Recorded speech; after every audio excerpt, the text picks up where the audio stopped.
Hey guys, it's April from The Simple Rugged Path, and real quick today I'm going to show you two of the Thinking Tree journals. Both of these journals are nature study journals, but I know some people are wondering which journal should I buy and do I need them both. This one right here we purchased, and this one right here we were given this journal from Thinking Tree for the purpose of reviewing it for you and giving you our honest review. I wanted to just let you know that up front. So real quick, I'm going to jump in and show you some of what's inside this journal and how it can be used, and then what's inside this journal, so you can kind of see the differences, the similarities, and decide for yourself which one works for your family. Do I think that you need both of them at the same time? No. Actually, how we are going to do it is we're going to spend a year working through this one. Then we'll spend the next year working through this one. We're planning on starting this one in August of 2019, and this will be our nature journal for that year. So just to kind of give you an idea of how we're using them. Okay, this one right here is full of lots of information, and I have said before about this one, is that I think it could be used as a standalone science curriculum if you wanted it to be. It even has pages in here for spelling and vocabulary. So it's a great all-around journal. All you would need to add are some library books, or if you have some books that you definitely want to purchase to keep at home, and some documentaries and movies, which you could also find at the library or on YouTube or Netflix. But right here you can kind of talk about the book that you're reading. There's a coloring page, and you could study a fish and spend a whole week studying the fish and its food and its habitat. But then there are other pages in here, like you have studying the clouds and the weather, and then you can draw the clouds and the weather outside. You can add in some books and documentaries on that. Then you can pull from the clouds and weather studies some spelling words.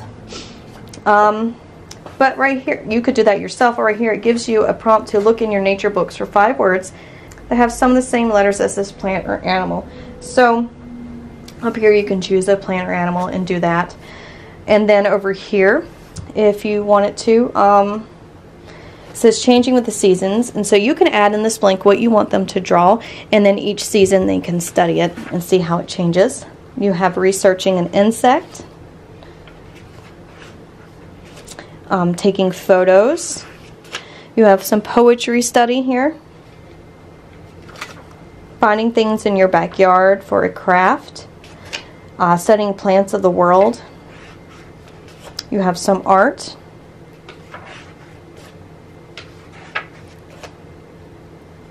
Again, another backyard craft, something else to study through the seasons. Some ideas for that are trees, a plant, the clouds, the moon. Here you can draw a different insect in each box. You can do a whole unit study on butterflies.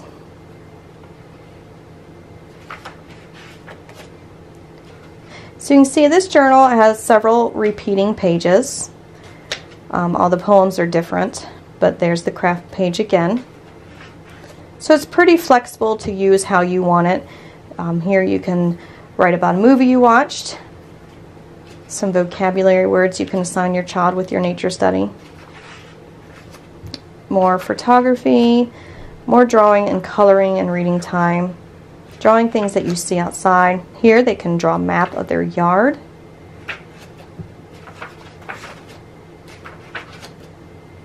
And they're researching flowers, animal tracks, trees, a whole unit studying on trees if you wanted to, more spelling.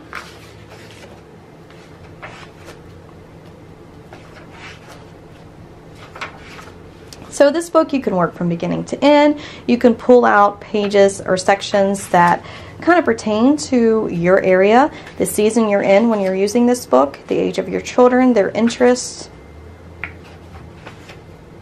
It can be a standalone science curriculum by adding in library books and documentaries, or you can just simply use it to supplement your science study, or just an idea guide to get you into nature study. You can just say, hey, today let's go, like the page at the beginning, let's go outside and study the clouds. So you can use it if you just simply want to add in a little bit of nature study at a time, or you can use it as a full curriculum, I would think, by just adding in, like I said, movies and books, hands-on activities, gardening activities. A lot of it you can do in your own backyard or on the internet, but certainly take advantage of what you have in your area. And then there's lots and lots of blank pages in the back for you to kind of do what you want. All right, 12 Months in the Forest, another beautiful journal. I love all their journals and just the illustrations on them. I know this one right here, our youngest son Jeremiah just sat and stared at for a long time, and he just loved the cover. All right, here you can keep your learning list. They talk about a curiosity cabinet. I've seen people make nature tables or nature shelves in their homes where you can kind of change it out season by season. Now, the main difference in this book is you're going to start month by month. Like I said, we would start in August, so I would turn to that section back here. But this book starts in January. You have this beautiful picture you can color. You have a calendar here you can make. They can even draw an illustration up here if they wanted to. Here you can add in color. Over here, draw the missing parts. And this page repeats month to month, but it just changes as the seasons change. It's pretty cool. Here you have some beautiful photos for January, and then you have a nature poem. And then right here it tells you choose 10 nouns that start with the letter M. Then you're going to take those nouns and insert them over here in the blanks and create your own silly poem, and then draw an illustration for that poem. And then you can study a deer, its food and its habitat, get some library books, ask some people. You can have a study here on sage, animals in my region, a list of animals that live in your area. And then here they talk about beginning your nature collection. You're going to study the clouds in January and the weather. You're going to do some research on hibernation, photos from January, and then we move into February, which there's a slight change in the picture. There's a new poem. This time you're choosing 10 adjectives that start with the letter K. You're going to study an owl and cornflower. You're going to draw missing parts. Draw some things you see outside. There you have the nature craft. So you can see there's lots of similarities to the two books. So I don't think it's something that you would need to have both of them. But you can certainly, like I said, change it up and have one for one school year and one for the next school year to kind of add a little change to your nature study time. So you can see the animals are starting to come out of hibernation for March. And there's another March poem, and this time you're choosing nouns that start with the letter T. And you're studying tansy. And then a little leaf study here, and you're using a fine point black pen to draw your favorite leaves. And planning a hiking or camping trip and draw everything you'll take with you. Then we move into April. So that's kind of the basis. So each month it's going to have a little bit of a different page in it, but then it's also going to have some similarities. So your child kind of knows what to expect. And this is just kind of an easy guide, I think, to get you into nature study. Which one do I like best? I don't know. I like them both very much.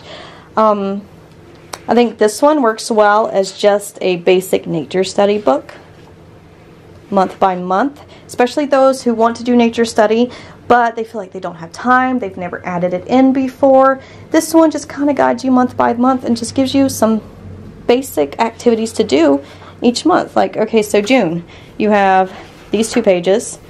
You have your poetry page. You have this page where you're going to add something into the poem. You have a coloring page, a page to keep track of your books. You're studying the beech tree, animals in your region. Go on a hike, draw a missing part, and that's it. So if you're looking to start adding in nature study, and I'm sorry if it's starting to get dark, the sun's starting to set. I was relying on the light from the windows. This one's a great one to kind of get your feet wet and dive in, where I think this one, because it's just so full of so many different activities and pages that you could spend weeks on. Like I said, this one I think works really well as a science curriculum. So there you have it. If you have any other questions, let me know in the comments below. Subscribe and hit that notification bell, as we have lots and lots of Thinking Tree journals and other things coming up this year. And thank you so much for watching. Give us a thumbs up, and you can find us on Twitter, Instagram, and Facebook as well. Hey guys, thanks for watching The Simple Rugged Path.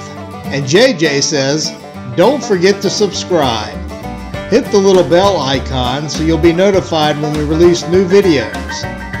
Thanks again for watching The Simple Rugged Path, and we'll see you next time.